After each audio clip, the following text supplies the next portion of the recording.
Time to watch some Nick Crowley. It's been a while. It's been a while. And how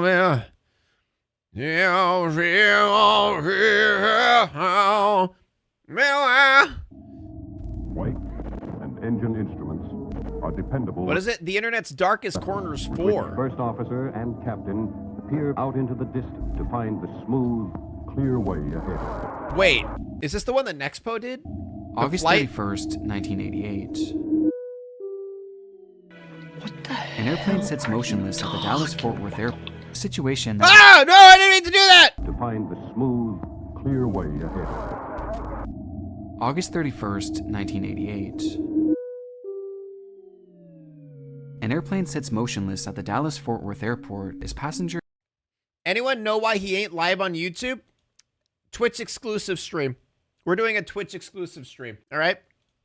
Begin to slowly take their seats. 78 people in total were scheduled to fly that day, with the craft being piloted by Captain Larry Davis, First Officer Kerry Kirkland, and Flight Engineer Stephen Judd, a crew that boasted an impressive 30,000 hours of flight time amongst them.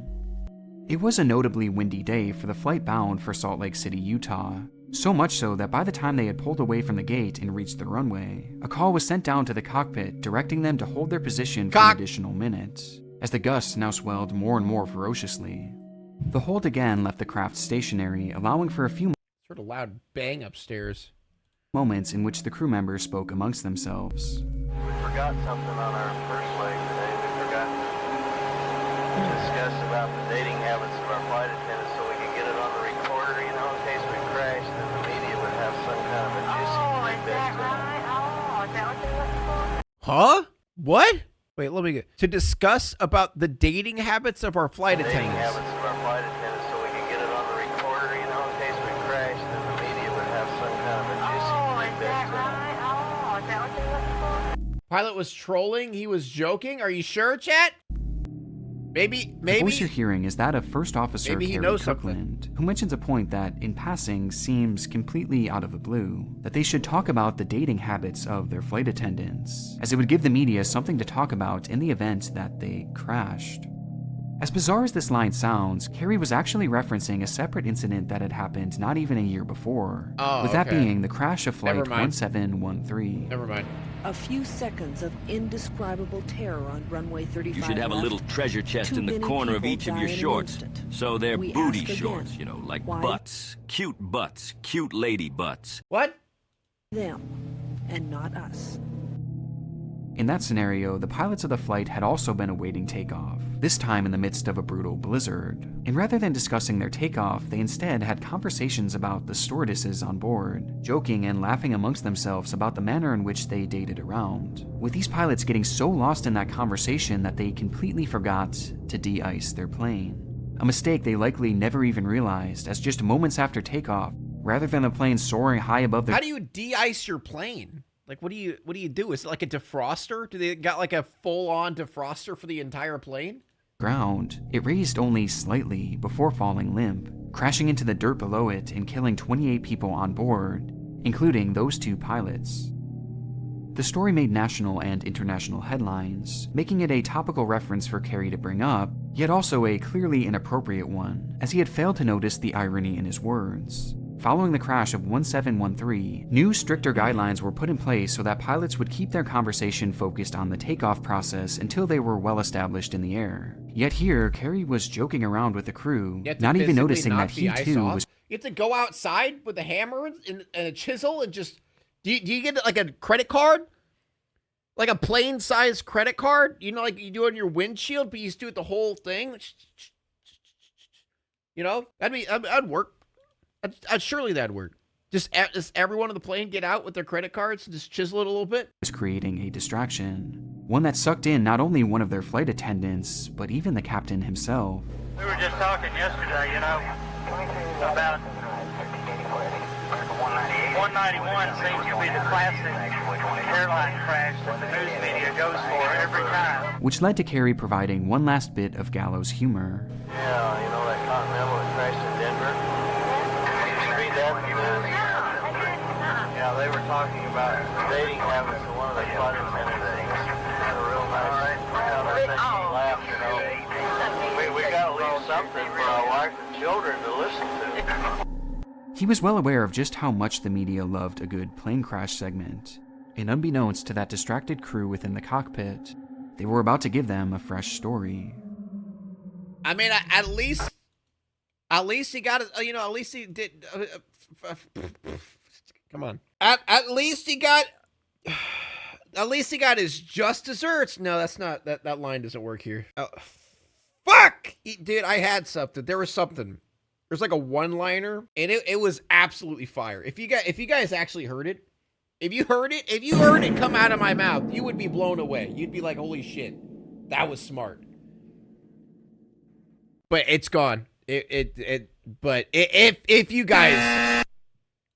Power set.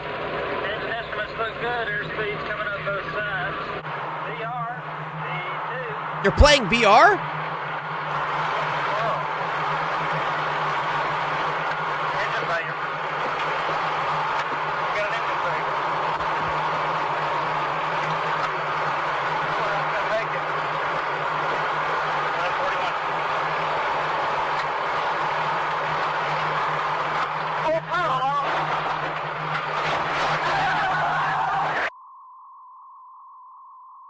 Okay, that kind of sucks. That was okay. All right. That was not good. 22 seconds.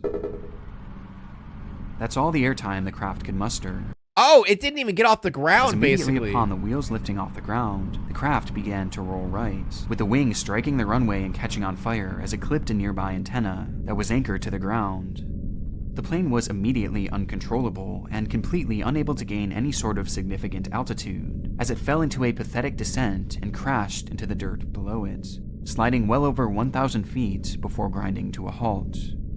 In the carnage, 14 people would lose their lives, including 2 of the flight attendants, while miraculously, all others survived, Oh, wow. including everyone heard on this fateful recording. All of whom were swiftly fired, though not criminally convicted, despite the fact that the crash was deemed to have been caused by their own human error.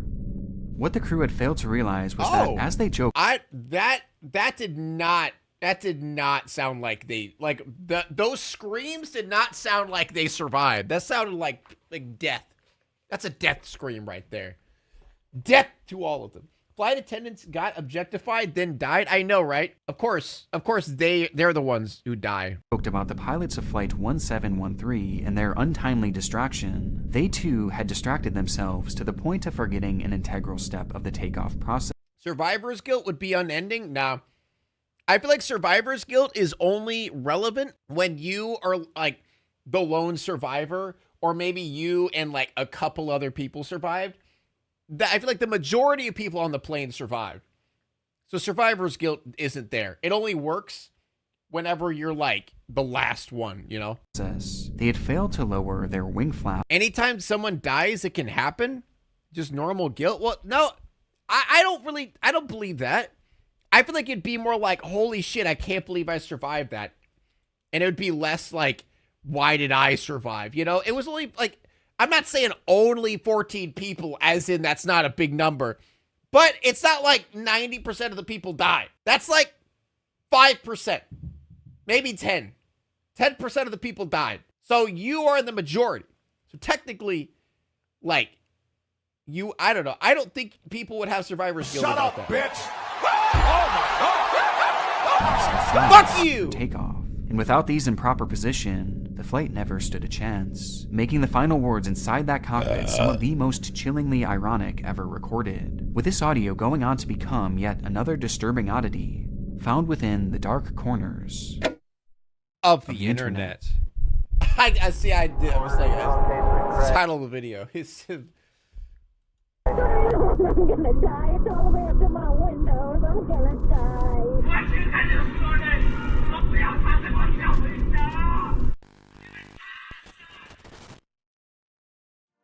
Sponsor? Before we get into our next case, I want to... Oh, it's Aura! It's Aura! They're never gonna sponsor me again because my video did so terrible, but it's Aura. I just had a sponsor with them. Go on over to aura.com/nickcrowley to try it out on a free 2-week trial. At least use his code because no one's gonna see mine. And that link is going to be right down below in the description as well. JJ didn't know how much time had passed when he first noticed the soundless haze that had moved in all Use around pig him. code. Not JJ Crowley. could no longer see the stars or the moon.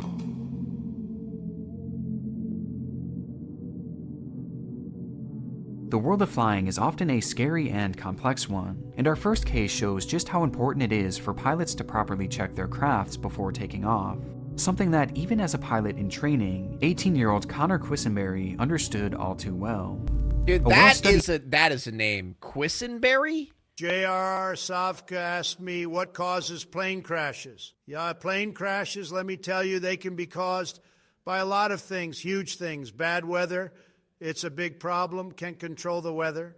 Yep. Okay. Yet. Uh-huh. Then there's human error, very unfortunate. And don't get me started on mechanical failures. Sometimes things just aren't made great anymore. True. We need to make airplanes great again, folks. True. You should do a stream where you review other streamers' sponsored sections. Why? Everyone just skips them. Understood all too well. Honestly, I realize putting effort into sponsored segments is never worth it because they're gonna skip it anyway. Like I used to do full-on skits for my sponsor section, and then I realized no one watches them because if you go even on the ones where do a full-on skit, you go to the analytics and you just see a doop, just like a big ass fucking dip. Here, let me show you what it looks like. So how it looks like on the analytics is this is the start of the video. It's going down. It's going down. Sponsor segment. And then it goes back to normal. That's exactly what it looks like. It doesn't matter what the hell you do. That's what it looks like every time. A well-studied student of the ATP flight school, Connor had made it his life's mission to become a pilot, completing a multitude of classes and courses at the school. There are some YouTubers people don't skip because the effort. Wrong. Very wrong. Brendan DePepper asked me, why do planes crash and what would it be like being in a plane crash? Planes crash because of many reasons. I thought I disabled the AI stuff. Machines are made by shoddy workmanship. Very not good. And being in a crash, wah-wah-wee-wah, very scary, I think. Is like riding a crazy horse, but much higher in the sky. No good. Certain ones I watch chat. Okay, let me explain something to you. Yes, you guys might like him, right? Mr. GG Raps, good for him, right? You guys might watch him. But what I am saying, the majority of people don't. It doesn't matter. It doesn't matter if it's the greatest ad read you'll ever watch in your life. The majority of people don't give a shit. That's all I'm saying, all right? It's not like it's literally a fact. It doesn't matter. And by the age of 18, only a few steps stood in the way of him obtaining his private pilot's license, the most daunting of which being the high number of flight hours needed. And so on September 27th, 2023, Connor was scheduled for a nighttime flight with ATP instructor Timothy McKellar, in which he would pilot a small prop plane on a 3-hour-long journey, thus bringing him 3 hours closer to that coveted license. McKellar was just 22, a young man himself, and he had not been Timothy's usual instructor, but that day he was the only pilot available to assist Connor. In fact, it was the first time the two had ever even flown together. Dude, not gonna lie, sometimes I think, dude, that would be really cool to become a pilot and get your pilot's license. Was that a Trump flag? Wait, what? I didn't see anything. But I think about that sometimes, and then I think the majority of plane accidents are people in training. The big bazunga planes, very rare, insanely rare, nearly unheard of. But when it comes to the small training planes, accidents happen all the time. It's scary. Together, and it was clear from the get-go that it was probably going to be their last. Recognizing the importance of checking over your plane before takeoff, Connor had begun to stop with the AI! I want to watch my video! 0 deaths. God damn it! Oh, curb these line. AI last a fucking hour. Solve our aviation safety issue.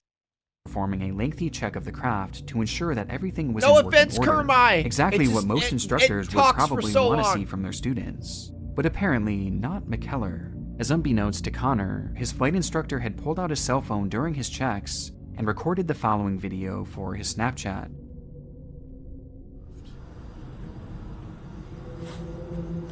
Me and this student would not get along if he was my full-time student. I've seen faster at the Special Olympics. Oh.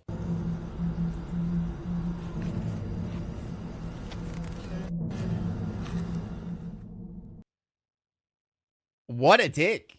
What the fuck? Jesus. The post was scathing, and despite the student Yeah. pilot not doing anything out of the ordinary, McKellar seemed displeased at the speed at which Connor was operating, telling his friends on Snapchat how glad he was that Connor wasn't his full-time student, and that he'd seen faster movement at the Special Olympics. What a dick. It was clear that McKellar wanted no part of this flight, and that the two could be in for a long, tense evening, with McKellar's passive-aggressive attitude only continuing on from here. I don't have to be up at 4:30 a.m. tomorrow or nothing. Let's take our sweet ass time and have a conversation instead of getting this 3-hour flight done. Why are you doing a 3-hour flight at 9 o'clock at night if you have to be up at 4:30 in the morning? That sounds like a you problem. That sounds like a you problem, bitch. Fuck you.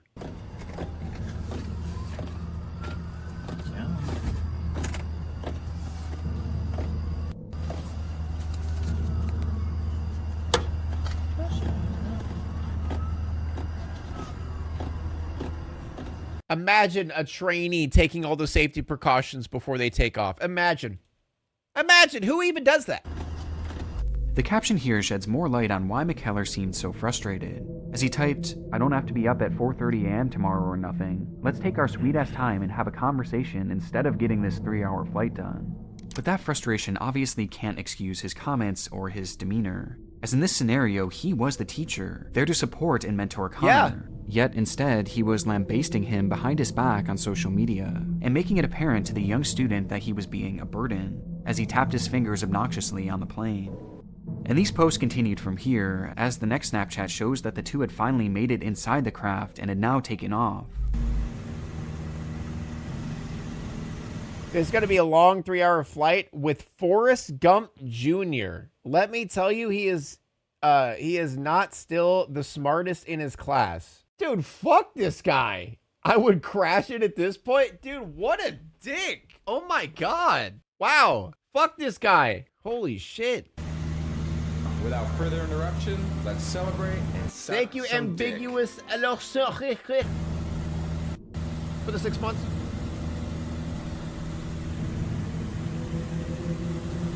Now obviously there's a lot I'm of context crashing missing on here. purpose. It could have been possible that Connor had said something that irked McKellar, or that he was just not being responsive to any advice given. But this seems to be immediately disproven by yet another Snapchat that McKellar posted. 1.6 hours into okay, he'll read it. the flight of me giving it to him straight up. "Forrest, I don't mind you being hard on me, I know I need it." Me thinking to myself, did you really think I cared if you minded? But what I actually said is that we're flying planes, not driving cars. We can't have these weak areas this far in the game. What a bitch. Oh my God. I'm nosediving the plane. I don't care about my life enough. Yeah, fuck this guy. The caption seemed to confirm that Connor was clearly trying to learn and get better, since after all, he was just a student and only 18 years old. But this didn't matter to McKellar, and unfortunately for Connor, this nightmare of a flight was about to get much, much worse.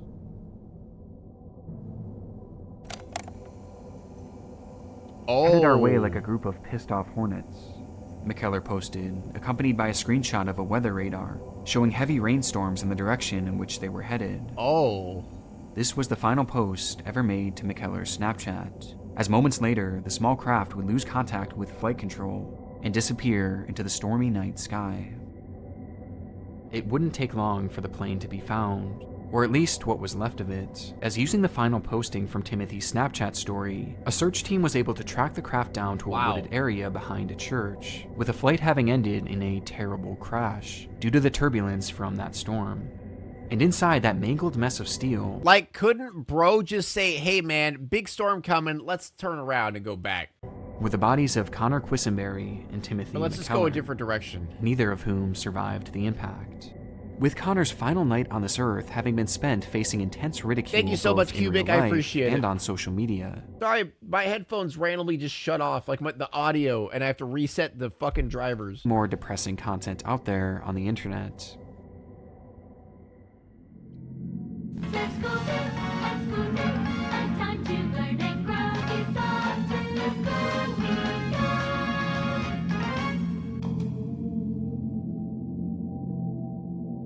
Do not add ed at the end of irregular verbs when making them in the past tense. That's only for regular verbs. This is Luke Rockwell, All or right. some of you may know him as Teacher Luke. Chat, you could probably learn from this guy. You should probably learn from this guy. Raised in Melbourne, Florida, the now 29-year-old was introduced to a wide online audience around the time that TikTok began exploding in popularity in the United States. Ew! The premise of his account Whoa! seemed simple enough from afar. Oh! Luke was an excellent speaker and used his understanding of the English language to create short $100 says he diddles kids. I mean, that's a guarantee. Like, this is like that with the sunglasses coming out of the. and that TikTok began Like, yeah, 1000% diddles kids. 1000%. exploding in popularity Bro teaches children level English and does shit like this. Yeah. in the United States. The premise of his account seemed simple Yeah, he enough is. from afar. Luke was an excellent speaker and used his understanding of the English language to create short-form videos centered around proper pronunciation and phrasing. Do not say, explain me or explain you. Instead, you should add the word to. For example, I'm going to explain to you. Teacher Luke's account had immediately That is like the dumbest tip I've ever heard in my life. Who says explain me, explain you? What? become an asset for foreign God speakers damn it, my audio cut. Fuck! Dude, to better understand the language. Though this wasn't all the account consisted of. My as he'd audio. also post a variety of other mildly interesting travel-related videos. Top countries that are the most Non-English speakers? What do you mean? Those don't exist. Everyone speaks English, right? Like, everyone speaks American, right? Let me phrase that. We all speak American. Who would want to speak another language when we have American? most dangerous to travel to in the year 2022. And at some, he even took a go at making some more comedic-based content. I didn't realize until I came to Thailand that I hate Thais. I'm just gonna say it. The weather is just too hot, man, to wear them around your neck. But none of these were the reason that the account grew to the size it did, as initially his page was followed by nearly 3 million TikTok users, thanks mainly to his more edgy content, leading to some clips that I'm certain some of you have I hardly know her.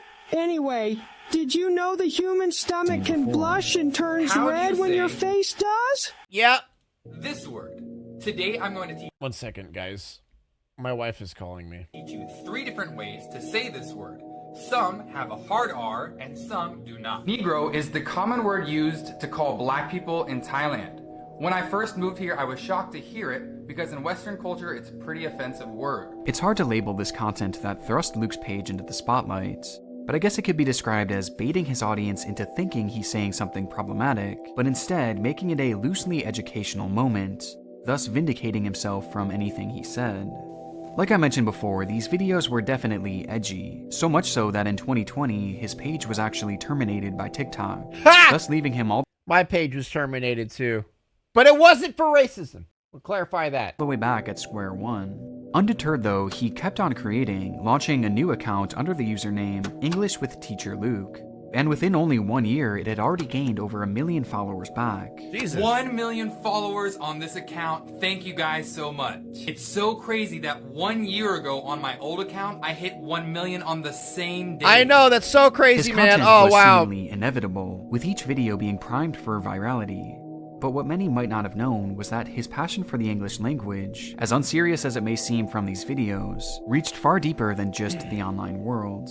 In 2019, Luke packed his bags and moved all the way across the world to Thailand, where he would use his love of the language to get a job as an English teacher, working with students from K-12 while simultaneously having a flourishing career on TikTok. All factions of his life were thriving, and for a moment, it seemed everything in his world was going 1 million for pig? Never. It'll never happen. right. See, chat, if I tell myself it'll never happen, maybe it will. So it'll never happen. Nope. He ever fell. A U.S. teacher and TikTok star. There it is! There it is! Everyone guessed it! Wow! Who would have thought? Who could have possibly guessed this would have happened? Star accused in Thailand of having sex with a teenager. Luke Rockwell was released on bail after he was charged in Bangkok with luring a minor for indecent purpose. With one article, one headline, the facade of English teacher Luke had crumbled. But how did it all go so wrong? And what exactly happened that led to his arrest? Well, it started shortly before the news broke, when a 16-year-old living in Bangkok visited her doctor's office, complaining of intense stomach pain and discomfort. After administering a series of tests, doctors would determine that the girl had contracted not just one, but 2 STDs. No! Oh, God. Oh, God. Oh, God. I knew he was going to say it, and I knew it. I knew it. I knew he was going to fucking say that, but I didn't want it to happen. I didn't want it to happen. Oh, God. With her only partner having been Luke Rockwell. Her mother was furious upon the revelation and immediately took her to the police, where a full investigation was done, revealing some truly damning information. It was discovered that before the pair had met up for the first time, they had been messaging back and forth for roughly 5 months, and during this time, Luke lured her and eventually convinced her to sleep with him. And while this is horrible enough, some agencies actually reported that the girl was a former student and had become a fan of his content, which led her to reconnect with her former. Oh no, that's always how they do it. That's always how they fucking do it, man. This is why there's so many, dude. What is with content creators? It's always quote unquote content creators who do this shit. YouTubers, TikTokers. Teacher, insinuating that the grooming may have stemmed back even further than just those 5 months. But I need to note that I was unable to find any solid proof of this, so take these reports with a grain of salt. But what is known for sure is that while they were seeing each other, Luke asked the girl to keep their relationship private until she had turned 18, so as to not turn any heads. And during this time, Luke never mentioned having STDs, and instead he promised the girl that he was clean, even lying to the point that he had showed her a This is all alleged and based on testimony from victim and her mother. Copy of his medical history, which was likely either forged or completely out of date. Luke's actions were heinous, and his words were that of a man who knew he was doing wrong, yet actively trying to get away with it anyway.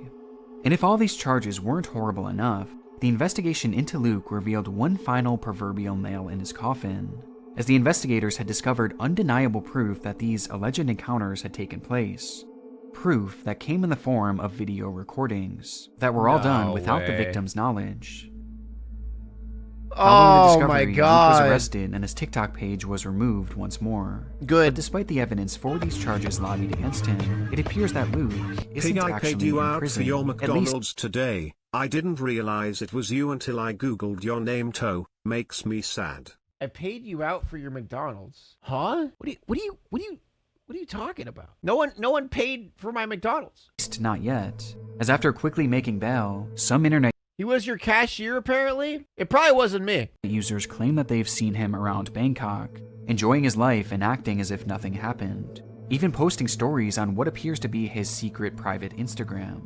I was unable to find any updates outside of this, making it unclear whether Luke is still on bail, if he's been taken back into custody, or if he ended up beating the charges. Did you even have McDonald's today? Yeah, but I paid for it. I mean, to be fair, I had McDonald's a lot, but I paid for it. So, I don't know. So for now, it's uncertain how Luke's story will end. But it's still disheartening to know that his presence is still looming out there in the shadowy corners of the Don't online be ashamed world. of eating McDonald's. Okay, let me go back here. Let me guess, he got away with it? Sorry, I was distracted by that McDonald's comment. I assume he got away with it scot-free, didn't go to jail, didn't get in trouble, and he's out doing pedo things again, Page right? was removed once more. But despite the evidence for these charges lobbied against him, it appears that Luke isn't actually in prison. Oh, At what a least not surprise! yet. As after quickly making bail, Thank you, Biss the Batcat. some internet users claim that they've seen him around Bangkok, enjoying his life and acting as if nothing happened. Yep. Even posting stories on what appears to be his secret private Instagram. I was unable to find any updates outside of this, making it unclear whether Luke is still on bail, if he's been taken back into custody, or if he ended up beating the charges. You want to know what's going to happen? They're going to find him, arrest him, say, we'll give you like, we'll let you out on bail. We'll just let you out on bail. We won't give you any jail time. You're good. It was just one.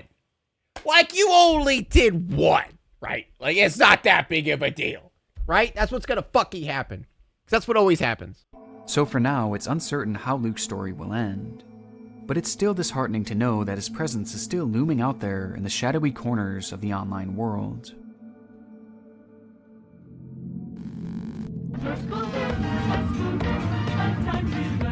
Hey, will you buy us all Happy Meals? No!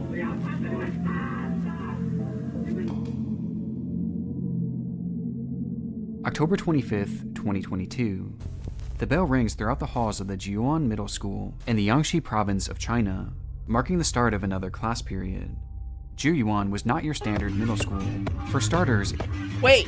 Will you buy me a sad meal? A sad meal? No. Wait, did you actually time out the person who said they bought my McDonald's? You didn't have to time that person out. Wait, what's the point of timing him out? It was massive, stretching roughly 600 acres around, and it featured dorm rooms where the students would stay full-time, sometimes even being accompanied by their parents. And on top of this, the huge complex was guarded and enclosed by a large wall topped with... They were creepy? Were they being creepy? I mean, I guess if they were being creepy, sure. But if it was just that comment, I didn't really care. With barbed wire. It was certainly a unique place, to say the least. But as the nearly 3,000 students across the campus piled into their different classrooms, one student failed... He was making multiple fake doxing jokes. Ah, okay, all right. Hilarious. ...to take his seat. 15-year-old Hu Xinyu. The teacher waited 5 minutes, then 10 minutes, growing more and more annoyed at the boy's tardiness. However, this annoyance would slowly turn to worry, as by the time the class period had ended, there was still no sign of the boy, prompting an immediate campus-wide search, yet he was nowhere to be found. And most chillingly, there was no record of him leaving out of the school's guarded exit. Confused, staff checked the campus security footage, where they would find Hu walking out of his dormitory, heading in the direction of his class, which was located in a building no more than a few hundred feet away. Yet, he never made it there. Wait, is this gonna be one of those things where he's like stuck in like a hidden area or something? Like he fell down or something like that and it got stuck in between something? It's gonna be like one of those Mr. Ballin videos where it's like places you shouldn't go or whatever.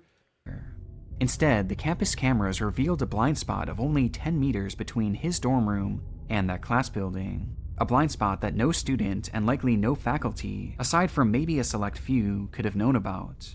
And yet, within that blind spot, Hu had vanished into thin air. In between these buildings was a path that led to a large park on the premises, in which many assumed Hu had probably slipped into. But when police checked the area with their tracking dogs, their search yielded nothing. So they took things a step further, this time doing a deeper search of the campus itself, even looking into septic tanks and water tanks, checking every square inch. But again, no trace of the boy was found. All they could uncover was his cell phone and other personal belongings that were left behind in his room, with the only object of his missing being a small recorder that he had purchased a few days before. It was believed that at the time of his disappearance, that recorder was literally the only... Baby Reindeer? Is about a woman who stalks a guy and is based in real-life events. No, but I'm watching this video. ...item he had taken with him. Somehow, this young boy had disappeared within the tightly watched walls of his school, with there being no sign of him on campus and no evidence that he had ever left. Despite the fact that China, and this area in particular, is blanketed in cameras, seemingly watching every single inch. But Hu was nowhere. It was as if the school had swallowed him whole.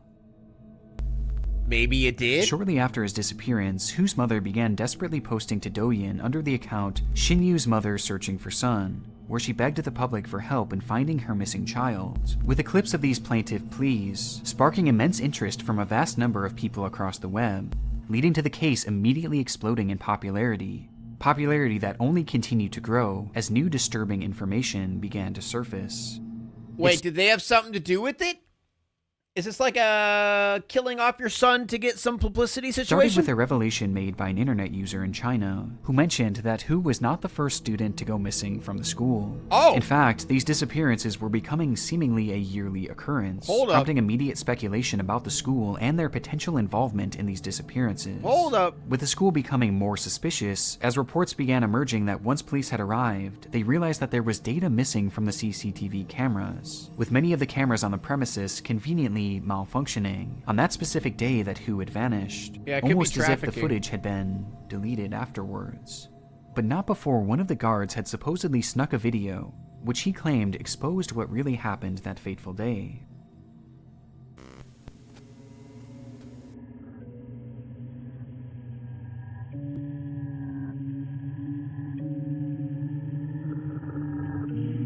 The fuck? I'm not sure if I'll be able to show it here, but the grainy CCTV footage shows what looks to be a young boy, lying limp before being placed onto a stretcher and carried away, with many online taking the clip and running with it, claiming adamantly that it was Hu and that he had clearly been kidnapped. And this wasn't the only supposed recording of the incident, with the other evidence coming from the recorder that Hu had been carrying. What the But although fuck? at this point the device was never recovered, one internet user claimed that it featured a cloud storage system, in which he was able to hack into and access Hu's final recording from that day, with this clip being even more disturbing.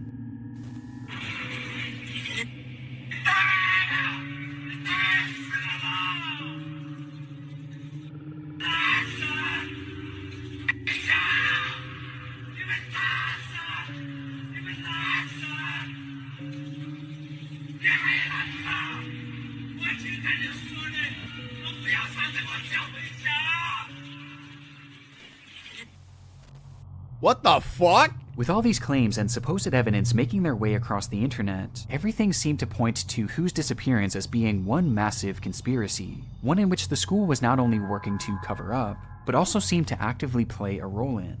But why? What was so special about Hu that made him a target? Well, one account from a supposed student of the very same school stated that before the boy had vanished, the school held a mandatory health evaluation, where Hu's blood was drawn, revealing that his blood type was P. And if that doesn't sound like any sort of blood type you've heard before, it's because it's one of the rarest in the world, as in China, only about 1 dozen out of 1 million people have it. Because of this, it was claimed that Hu had been killed in order for his organs to be harvested and used as a transplant for a local official who shared the same rare blood type.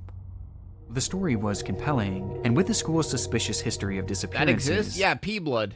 People in the area began to protest at its gate, demanding to know what was going on, to which the principal and the staff lashed out in anger, acting crazed as if they had something to hide.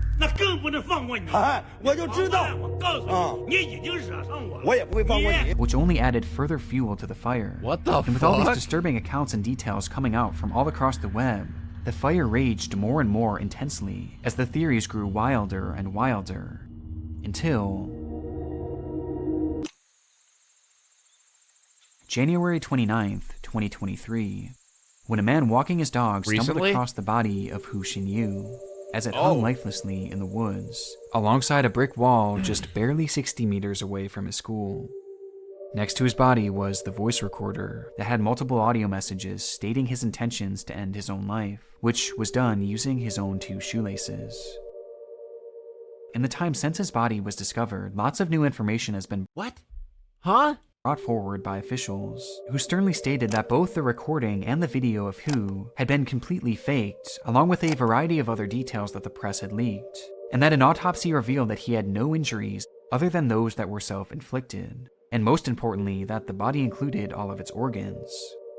It was also discovered that his journal revealed that he was more troubled than many had believed, and that he was going through a difficult time, with his grades suffering drastically, leading to these dark thoughts. Why would there be all this fake was shit? Honestly a mess, and especially the coverage during the height of its popularity, as it's now clear that people were simply making up stories and even evidence, which the media ran with. Why would they go to such lengths for that?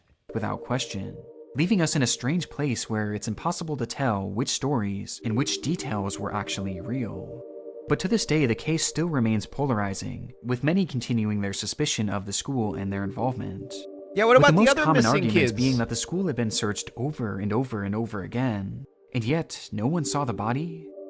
Yeah, Along with this, many have taken that is exception weird. to the idea that Hu could have carried this all out with just his shoelaces, as he was there for over 3 months. Could they really have supported his entire body weight for that long without snapping? Hell no. I mean, dude, honestly, using your shoelaces for that is just like, nah, no. I don't buy it. I don't buy that. Well, some people actually tested out the strength of these shoelaces to see for themselves, leading to various degrees of success. 来，1、2、3。大家伙，咱们看一看啊。 Prompting the theory that Hu's body was somehow planted there afterwards, or that it wasn't even him. So despite this case technically being closed and the investigation now over, it's still very much alive here in the online world. That's creepy. Where people continue to question, what exactly happened to Hu Xinyu? I mean, honestly, I was going to say it. I kind of 100% buy the idea that bro had specific blood type to a higher up elite rich person or something like that. And they used his blood or whatever organs for that. That makes a lot of sense. And it getting covered up, like like if the dude's rich, all he has to do is just pay everyone off and cover it up. Like an autopsy. Do you know how many fucking autopsies are just like wrong and lied about? Because who the hell is gonna figure that out? It's just like one dude who does an autopsy. Just pay him a shitload of money to lie. And it's that easy. Like, chat, think about it. If you are a dude who does autopsies and a guy walks in with $5 million and he says, hey, can you just lie for me and say that it's this dude? I mean, come on. You would at least consider it. Because as the dude, you're probably like, I mean, like, I don't know this guy. Like, so, I mean, whatever. Like, I get a $5 million, so whatever. You know, that easy peasy. Yeah, and the camera footage being deleted or not there. Yeah, that shit was weird, man. Would you? Yeah. I mean, like, okay, let me think about it. If you every day do autopsies on random people, you're like, man, this is tough. It's tough doing all this stuff every day. Big higher up comes in, slaps $5 million on the table. Hey, can you just like let this kid go by? It's like, sure, I guess. $5 million richer. No one knows. Like literally no one would know. Like, okay, to be fair, I wouldn't do it. Like thinking about it, like I probably wouldn't do it, but it is a very, very compelling thing, you know?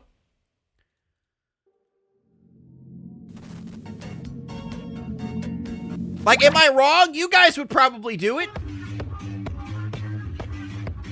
Thank you, Seraphine, for the 2 months. Nah, I do. Okay, I'm just saying right now, everyone who's saying no, I wouldn't do it, you're lying out of your ass. Think about it. You see dead bodies if you are that person who sees dead bodies every day of your life, you don't think anything about it. You just think of them as a job, right? You just think of them as a job. You don't think of them as I mean, I'm sure you think of them as people, but you know what I mean. Like, after you do it all the time, you're probably just thinking, oh, it's just another body. You just said you wouldn't do it. I said, okay, shut up. I'm gonna leave it. I'm just gonna leave it. We're just gonna leave it. Let's take a look at Dewey's Rules of Water Safety. Now, if you ever find yourself in trouble in the water, relax. If there's an emergency, go to the nearest telephone and dial 911. You got it? Good. It was a freak occurrence. 47-year-old Deborah Stevens was making her way through her typical route delivering newspapers when suddenly the skies opened up, dropping down a historic flood on Fort Smith, Arkansas. But knowing she had a job to do, Deborah pushed on, dodging closed and flooded roads in an attempt to get to her usual paper route. A risky decision that proved costly, as upon attempting to take a new path behind a set of apartment buildings, Deborah's car would be swept up into the floodwaters, pinning her vehicle against a set of trees. And in a panic, she calls the police. Wait, is this the one where she like takes a picture of the water like at the top of her car? It was like posted on Snapchat or something like that. I think I've seen this one. 911, where's your emergency? I have an emergency, a severe emergency. I'm in a flooding. My car veered off the road while I was doing my newspapers, and I'm flooded over here on the end of Kincaid, and it's all the way up to my windows, and I can't get out, and I'm scared to death, ma'am. Can you please help me really bad? I need you to calm down. I need you to tell me where you are. Upon establishing contact with 911 operator Donna Renew, the two began their work trying to determine where exactly she had been trapped, as this area was completely unfamiliar to Deborah. I don't know, ma'am. I'm on the end of Kincaid down here by these apartments. There's some apartments on Kincaid. I don't know what they're called. What color is your vehicle? Yeah, dark. It's gray SUV, lady, and the water's all the way up to my windows. Okay, hold on for me. Don't hang up. And you're at close to the area 5801 Kincaid? Yes, ma'am. I need help right now.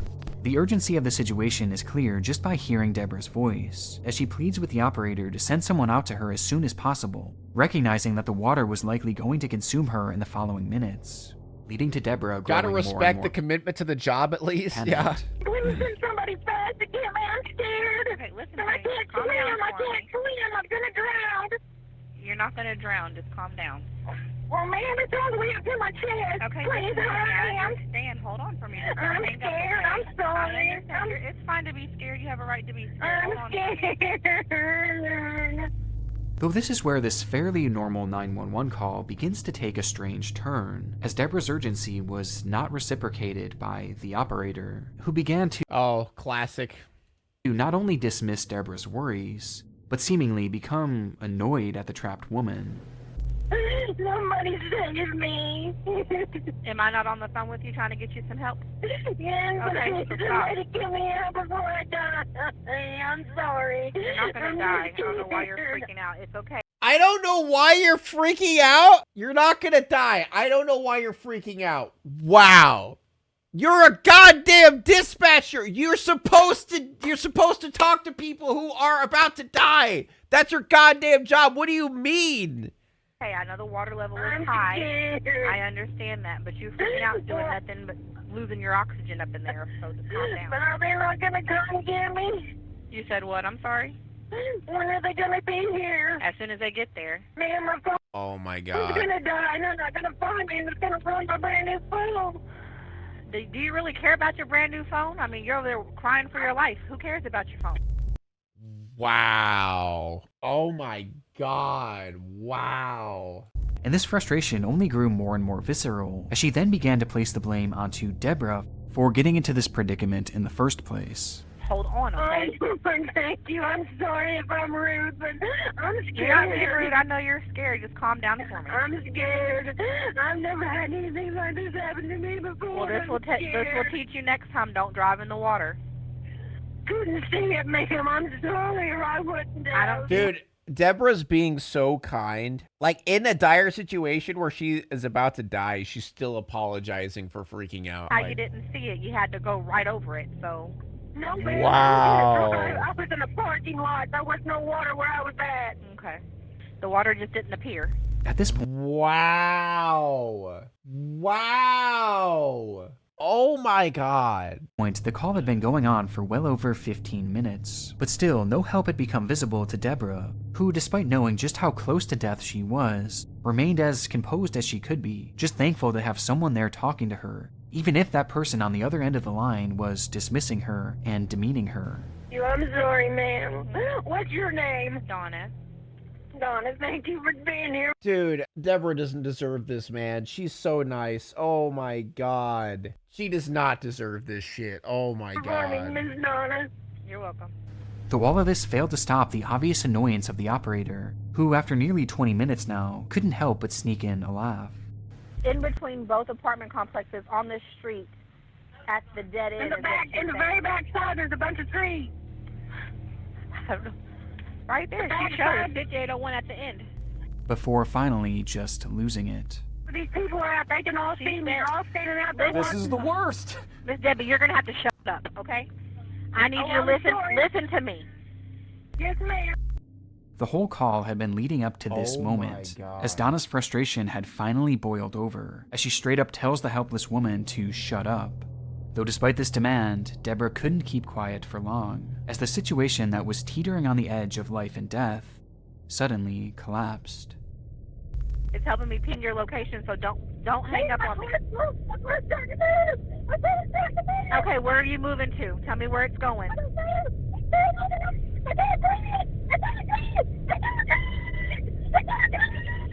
Okay, tell me where you are.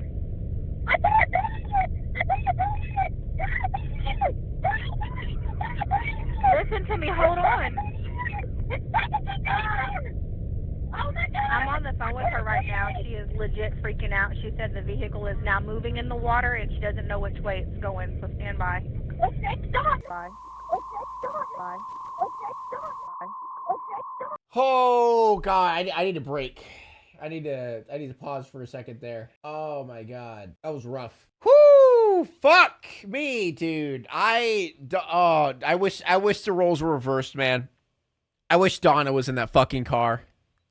See how she acted. See how she fucking freaks out. Put Donna in that car.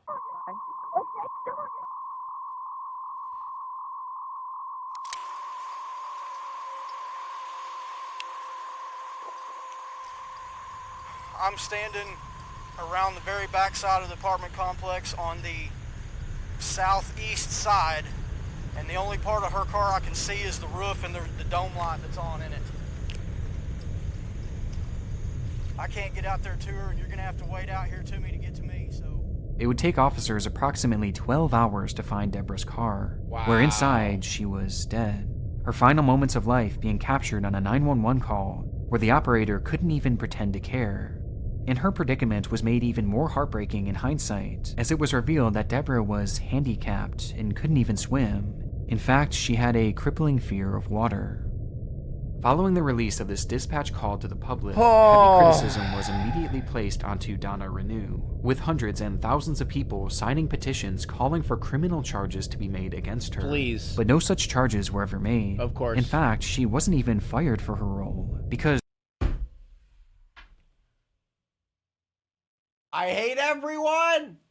I hate everyone! this was her final shift anyway. She had submitted her 2 weeks notice exactly 2 weeks before, and this just so happened to be her final shift, which perhaps explains her attitude. And with one last cruel twist to the story, just 3 weeks after Deborah's passing, her mother Nancy would pass as well, with family members claiming that it was due to a broken heart, and the stress caused by the ordeal. Though despite this and the fact that Donna Renew has never apologized for her actions, Deborah's family has gone on to forgive her nonetheless. With this amazing— Don't! Why? Why do people do— I'm sorry. I'm bitter and an asshole. Okay, I'm bitter and an asshole. Fuck Donna! No, don't forgive her! Don't you dare forgive her! I don't give a shit what your religious beliefs are, and you're probably a Christian, and you're like, oh, I have to forgive everyone. Fuck you! Don't you dare forgive her! Fun fact, not only did I kill Carl, Donna can eat shit and die. I agree. To shining a faint light on one of the darkest cases I've ever come across. That was rough. That was rough. That was rough. Oh my god. Whew. All my homies hate Donna. All my homies hate Donna. Now it's time to walk away. I hope you enjoyed your stay. Did you laugh or cry or maybe subscribed? I'll thank you either way. You know I will miss you. I hope you return. Tell your friend or your mother to get me more views, please.